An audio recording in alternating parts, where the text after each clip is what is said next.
Investors Hangout, brought to you by Aditya Birla Sun Life Mutual Fund and Value Research.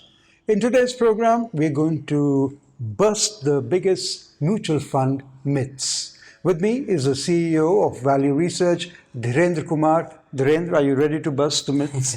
Yes, there are common myths prevailed for many years. I'm sure there are many, but we'll concentrate on a few today. I'm all set. Okay. And that is what, Value Research has been doing for all these years. It all started by busting the myths in terms of those days, early 90s. It all started with mutual funds used to trade at a huge premium to their NAV, the NAV of a fund, because early 90s, mutual funds were only closed-end funds and equity funds. So the NAV will be 10 or 15 or 20 rupee, and they used to trade at 50 rupee, 100 rupee, 150 rupee. And that is what led to founding of Value Research, the curiosity. And then, of course, from there on, different myths have replaced, and they prevail, and they dominate investors' mind, and they misguide them. No, I'm deviating from the topic, but you need to see, if you ever happen to be here, the library of books that Dhirendra has, and those good old books that you showed me. Yes. Yeah, we have a very rich, it's a body of knowledge in terms of, and also a repository of history, because we have been at it for nearly 29 years now. And these 29 years, when every day you come to work and ask about what is going on in the markets, in the investments, in the mutual funds, what fund managers are doing. So, you keep noticing that. And because our work amounted to documenting it, commenting about it, so that itself has become a very good history. So since Dhiren mentioned about the genesis, so we went into the library bit. And now, because of that, because of the huge experience that Dhirendra has, the psychographics of a people become very important. More often than not, Dhirendra, we think that if it's a quality thing, then I'll pay a higher price, right? So that's the myth I want you to tell us about, that when it comes to new fund offers, lower NAV is being sought. Yes, this is one of the biggest myths, and it's very hard to demystify it because, in all walks of life, low price is good, cheap, better, or low quality also in many cases. But in case of mutual fund, it doesn't matter. It's just a function of time. New funds start at 10 rupee face value, that is the convention. But price is what you pay and value is what you get. So mutual funds, more of a marketing technique rather than anything else. It is not a marketing technique; it's a compulsion. If a fund starts, it will start. It generally by convention it starts at 10. Okay. And earlier it was easy to sell. That some people, some intermediary used to say that you are getting it cheap at 10, other funds have already gone up to 50, 100, today we have funds NAV which has gone up to 1,000. So it's very easy for anybody to understand that, okay, 1,000 must be very expensive because I'm getting something at 10. But it doesn't matter. If you invest a lakh of rupees in a fund which is 10 rupee and a lakh of rupees in a fund which is 1,000 rupee, it entirely depends that how much does the fund appreciate. If both the funds, because fund is nothing but a derivation of all that it owns, the underlying investment, if they go up by 25%, your 10 rupee will become 12 rupee 50 paisa, and your 1,000 rupee, if it owns the same investments, it will become 1,250 rupee, and your money will it'll have exactly the same impact. So it doesn't matter what the level of NAV is. NAV doesn't matter in case of mutual fund. It is just a function of age. So myth one that Dhirendra has tackled is that NAV of a fund does not matter. Level of NAV, yes. Level of NAV fund does not matter. Don't get perturbed by something is at 1,000 rupees, something is at 500. So the job is done. It's over. It can't go beyond this. It's not so, because it's entirely a function of what it holds what it holds as investments. How will the underlying will do. Moving on, more often than not, again, Dhirendra, it is like, जब दूसरा fund 10% ज़्यादा दे रहा है, तो मैं वहीं जाऊँगा. So we chase the returns. Yes. So is that good, bad, or is it okay? It's not a matter of being good or bad, just that this is something which is very deeply embedded. It's a psychology. So let me phrase it properly for our viewers, that we believe in chasing returns, and we even switch funds proactively so that we benefit. Yes, one should switch investments if the investment that you made and you find superior alternatives to it. Okay. But superior alternatives may not necessarily be, because the biggest problem is that when investors chase recent past performance, you look at last 3 months, look at last 1 year return, and you say that where I have invested is not doing as well, but elsewhere something is doing much better, and that time frame might be quite misleading, because the funds which don't do well, they don't do well for a reason. And the funds which actually do very well or exceptionally well in a certain time period may be doing it for a reason. They might be assuming greater risk. They might have a concentrated strategy, or they might be, a limited kind of fund, or a sector fund which is focused on something very narrow. So there will always be a moderation. So understanding the reason why a fund investment is doing well and chasing recent past performance is investors' favorite pastime. We get, it's very understandable that, something which has done very well, something goes up by 40% in last 3 months, 4 months, you say, let me ride it also. Maybe, and normally it is to your great disadvantage, because something which has done exceptionally well in a brief period of time, mostly, not always, there could be an exception to it. It is an exceptional situation, right. And there is always a reversion to mean. Something which has gone up might not go up that sharply in immediate future, but then it becomes very easy for you to invest, because if you invested in something which is racing ahead, and if you are able to have even a brief ride of the same momentum, and after that it collapses, you are greatly disappointed, and normally that is the case. So chasing past performance, your starting point should not be a narrow set of numbers, looking at, coming to value research online, looking at a category return, sorting them by last 1 year return, looking at the best performing fund and investing in it because it has given 25% return, okay, and you expect that. So should not an investor be aligning their risk appetite oh, absolutely. That's the only way with the investment horizon? That's the only way to go. That's the only methodical way, because in the course of this hangout, you would have understood that we keep saying that aligning something to your attitude, your behavior, your risk tolerance is critical, because you will not be able to benefit from long-term investing in a market-linked investment if it is not aligned. As we keep saying that if you're investing for the first time, don't chase the best performers. Go for a moderate return, aggressive hybrid, because it will still have 25-30%, because sticking to a plan, setting your expectation, devising a plan and sticking to that plan for a reasonable period. That reasonable period could be 3 to 5 years. That is when you start appreciating it, because before that, if you keep hopping from one fund to another because something else is doing well, but you will generally hop onto something after it has done well, and once you have invested, the investment has to do better or well after that. Okay, and also you have funds for your different needs. Yeah.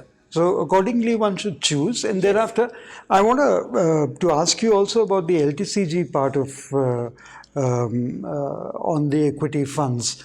Would you like to elaborate on that? Yes, that is also a great disadvantage, because if you keep moving from one investment to another, every time you you invest in a fund at 10 rupee and it goes up to 12 rupees and you feel very happy about it, take that money out. If that investment is less than 1 year old, 15% of the gains will be taxable. If you have held it for 1 year, 10% of the gains will go away by way of taxes, long-term capital gains or short-term capital gains. So your capital gets reduced. You don't get the benefit of compounding. All your money is at work. So if you carefully choose an investment and remain invested for a long period of time, you are not liable to pay any taxes till you realize it. So there is an inbuilt incentive system. There is a reward for you for careful selection of an investment and sticking to it for a long period of time, because you are not liable to pay any taxes till you realize it.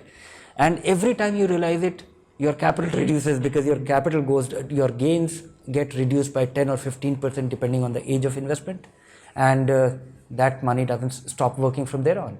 So, but you mentioned about human psyche, and nobody wants to lose their hard-earned money.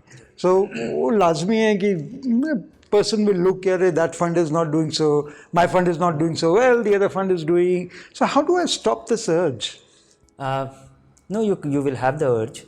So, but How do I keep myself in check? But it will be interesting to for all those people. Today, you have the information available. Look at the past. Look at the phase where something has done exceptionally well, and then it does poorly, and then it starts doing well again. You'll realize that it is extremely difficult if somebody can actually do this magic, that they are always able to find the best fund, best investment, which will do well, and they are able to take it out exactly before they stop doing well, and they move on to another fund. That is a very difficult thing to do. If somebody is able to do that magic, by all means, best wishes. But it's a very difficult thing to do. If you can't do that, stick to a plan. Choose an investment, and because one is the long-term capital gains, the other is the exit load. Most funds levy a charge for erratic behavior of investors. If you have invested with at least 1 year or 3 years in time frame in mind, and that is how these funds are managed to deliver you those returns. Like tax saving fund, you can't take your money out for 3 years. That is why it turns out to be a far more desirable experience or rewarding experience for most investors, because investors, even if they get upset, they can't take their money out, and it generally tends to be rewarding for them. Right. Other funds, they can pull their money out, and big decline, investors pull out money.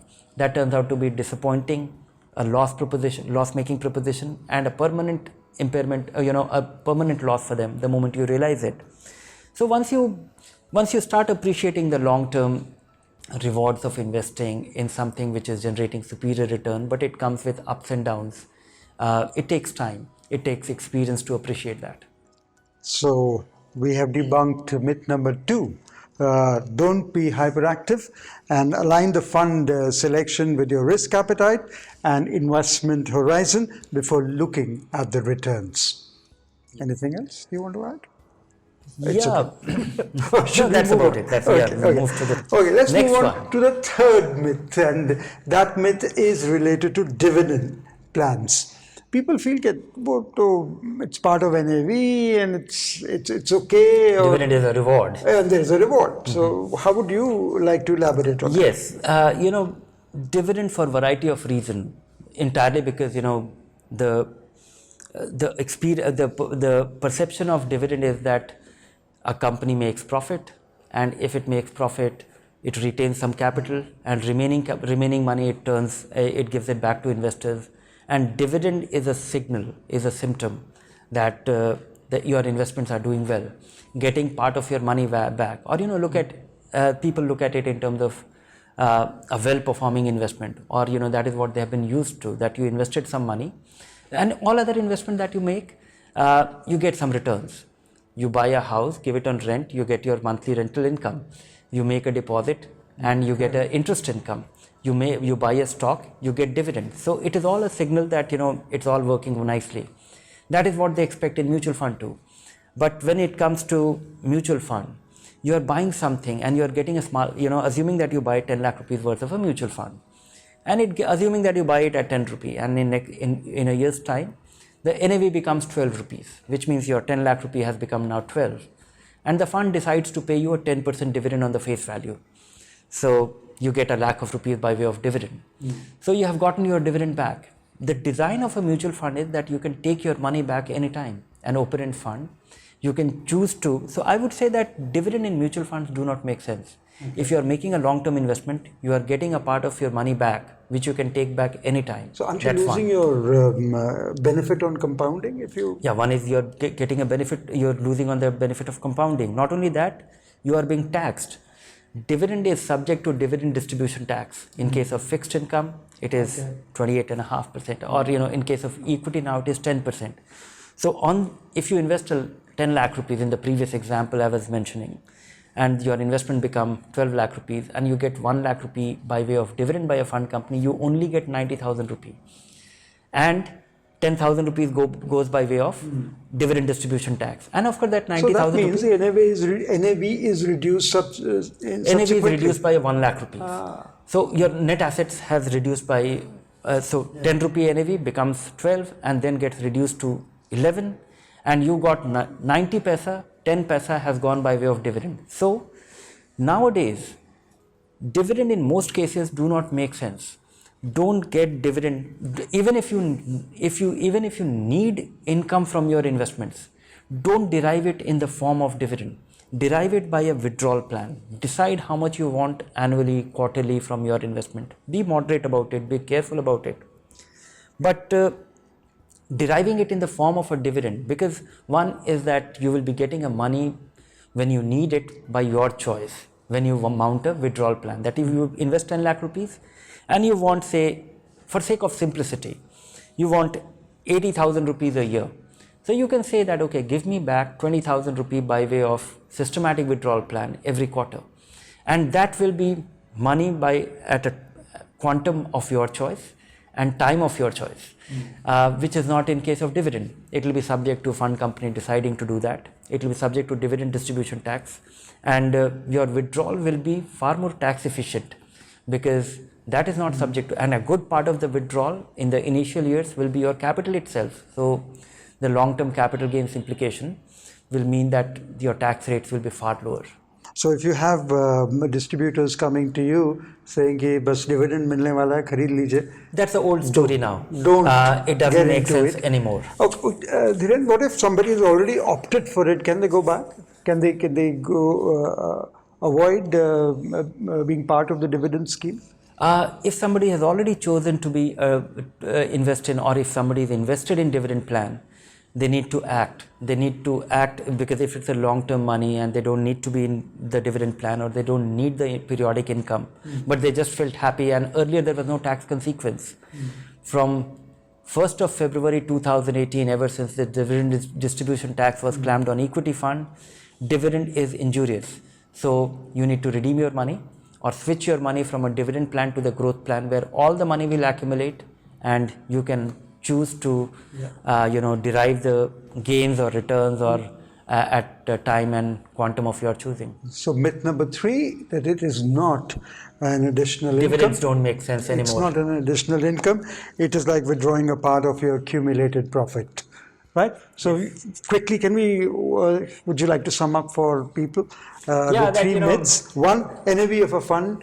NAV doesn't matter. Does not matter. Choose 2, a good fund, well-performing fund. Yeah. That is all that matters. 2, don't be hyperactive and align the fund selection with your risk appetite. Yeah. And third, dividend is not an additional income. It's like withdrawing from your own profit, accumulated profit. All right. So now, having debunked the myths, it's time to take up the questions of our viewers, and the first one is from Rita Banerjee. Is there any definite period after which investors should book profits while continuing the SIP in order to get rid of the knee-jerk reactions in the market? No, markets are like that only. Markets behave very erratically, and you should not react to the market. The whole idea of SIP is that be regular about it. The only reason when you should actually have a withdrawal plan, or you should take your money out depending on your needs. So if you are accumulating your money for a goal and you are very methodical about it, doing your 10,000 rupee SIP, accumulating money for your child's education when he will get into the college, be regular about these investments too. Don't get up one fine day that, okay, my investments are this much and today I will take it out to pay the tuition fee. Take it out from A and put it to B. So the first year fee, plan it and do a withdrawal plan 6 months before that, so that you are not left at the mercy of the market for your achievement of your goal. That's all there to it. If you try and do it perfectly, that depending on the market, and the people should should try and keep it simple. For majority of people, it will be extremely advantageous that they keep doing their SIP. They increase their SIP with when their income rises, and methodically exit 6 months to 12 months depending on the magnitude of money before they need the money. Otherwise, let the money be there. If you try and try and do something very sophisticated, that will actually nullify the whole idea of doing an SIP. Being disciplined, because the rewards of discipline is extraordinary, and markets will be like this only. If you try and do that, it will, because what will happen as a result of this? Assuming that you succeed, market goes down by 15%. It happened in 2003. The government changed, and one day the market went down by 13%. And if somebody would have anticipated that, pulled that money out, so he would have felt so overwhelmed and happy that he has succeeded, that he would have kept waited. And another 5 days, the whole market recovered. And that is the time when I realized that most mutual fund managers were also caught on the wrong foot. Everybody had 20%, 30% in cash, and that 1 day difference of being in cash had a lasting impact over the next 1.5 year. They could not recover that missed opportunity. So investors should try and keep it simple. It's very hard to guess that. And the real problem is that if you succeed with one such thing, which is a freak situation, you are simply lucky. It's a very random thing that you have hit upon. You'll feel overconfident about it. You think that you can actually call the market very often, and you'll miss out on, because the big moves in the market, big declines and big surge, happens when you least expect it, and you miss one or two such thing in a span of 4, 5 years, 10 years, you would have missed a big opportunity. Moving on, the next question is from Sivarami Reddy, and the question is, how can I ring fence the investment in debt funds to get reasonable returns? It's hard to, you can only do simple things. There are 16 mutual fund categories. Keep it simple. Don't move beyond liquid, ultra short term and short term funds. Okay. Don't try to chase, in fact, it's very important that you don't chase past performance in fixed income fund, because you'll be risking your capital for little extra return, which is not worthwhile. So keep it simple. Liquid, ultra short term and short term open-end funds only. That should be your investable universe. Let there be all other kind of categories. Don't chase great returns in fixed income fund. That itself is a great insurance against nasty surprises. Tushar writes in that I'm in the 30% tax bracket. Would it be wise to invest in NPS for my retirement and to save taxes? I'm currently contributing 10% of my basic salary through my employer. Yes, 10% through your employer is a great thing, because it is a deductible, it's not your income. And NPS is improving by the day recently. NPS contribution has been made completely tax exempt at the termination. 60% of your money which is not to be annuitized will not be taxable, which earlier wasn't the case. And you get 8TC benefit too. In this case, if it is coming through your employer, that is not even taken as your income. It is a deductible, it is not considered as your income. So yes, carry on in this model. Okay. Amit Ram Rakhiani has written saying that I have noticed that the tax saving funds have a higher tilt towards large cap, while others have tilted towards mid caps. Given this, in how many tax saving funds should one invest? Once again, I think that, in a long term, keep it simple. I think one fund or two fund at most, because if you are investing for many, many years, if you look at, 10-year return, 15-year return, and more so SIP return, even if you hit upon a great fund and a not so great fund, the return, but for a largely well-managed fund, the returns will converge in the region of 1 or 2%. It will not make a huge difference. I would say that don't do too much analysis. Okay. Be disciplined about it. 1 or 2 fund will do that. Okay. Gopinath says, I'm 67 years of age and I'm retired. I want to invest 15 lakh rupees and set up a withdrawal plan for my regular expenses. Should I go with the hybrid funds for this purpose? Also, what should be my annual withdrawal rate? It's extremely, it's a very delicate question. 67-year-old person investing 15 lakh rupees. It entirely depends what is your income requirement.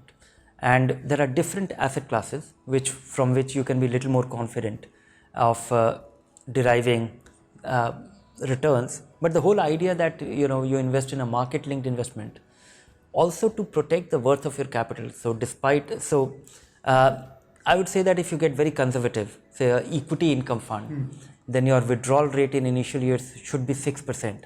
But the advantage of the 6% is that 6% will keep growing. Next year 6% will be on a larger asset base, because I expect 10-11% or 8-9% return or 10% return. And so next year 6% will be, and you will not be taking all your capital. And so it entirely depends on your need. If you are going to be entirely dependent on this the return from this 15 lakh, then you have to take a conservative stand.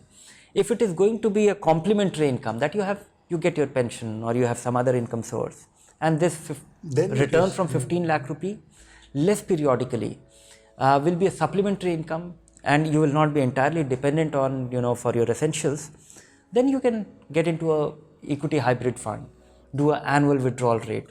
There a withdrawal rate of 8% will ensure that you will get 8%, and the 8% will adjust with your rising capital. I expect 10 to 12% over a long period of time, depending on the interest rates and the markets continue. So that can be so depends. You need some careful advice here. Yes, and this 15 lakhs, he has to keep it invested for 2-3 years it has to be invested for perpetuity. And he can, if you invest 15 lakh rupees, and if you do a withdrawal plan of 6%, which means you can take back 90,000 rupees a year. 90,000 rupees in the first year divided by 12, and that could be your monthly withdrawal plan. Next year, depending on whatever is the worth of your capital after this 90,000 withdrawal, you can calculate 6% on that. And I'm hopeful that next year that capital would have grown little more from 15 lakh rupees. So your income is rising, and this money continues. What I meant was he has to be invested. He has to remain invested for perpetuity. You're right, but to withdraw at least for a year or 3 years. No, you can mount your withdrawal plan from the day you invest, and you will start getting your monthly withdrawal from next month onward. Okay. Well, that's all we have in today's program. We will be with you in a fortnight's time, and till we meet again, as Dhiren keeps on telling you, please keep it simple and invest regularly. Signing off, I am Rajesh Lake, and with me, Dhiren Kumar, saying goodbye to you.